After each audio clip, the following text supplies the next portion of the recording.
आज हो गया जी नए काम का आगाज़। अस्सलाम वालेकुम जी, welcome to my mini blog. कैसे हैं आप सब? उम्मीद करती हूँ सब ठीक ठाक होंगे।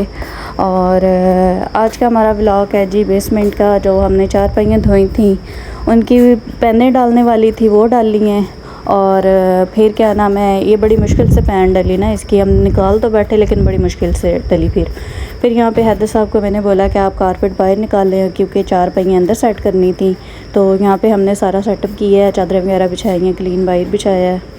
और देखें अब कैसा लग रहा है। चादरें इतनी प्यारी लग रही थी अंदर, और बेडशीटें, और नीचे बेसमेंट ना बिल्कुल खाली रुखा रुखा लग रहा था। और यहाँ पे फिर किचन का टाइम हो गया था, फिर मैं ऊपर आई, किचन में हांडी वगैरह बनाई।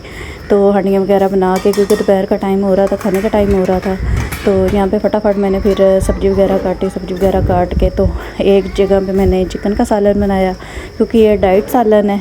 साथ मैंने आलू बैंगन का सालन बना लिया था। और अगर आप हमारे चैनल पे नए हैं तो लाइक, सब्सक्राइब और बेल आइकन को ज़रूर दबा के जाया करें, क्योंकि मैं अपने ब्लॉग पे बहुत मेहनत करती हूँ। और फिर यहाँ पे मैंने चिकन भी पड़ा हुआ था, वो भी धो लिया था। ओके जी, अल्लाह हाफ़िज़।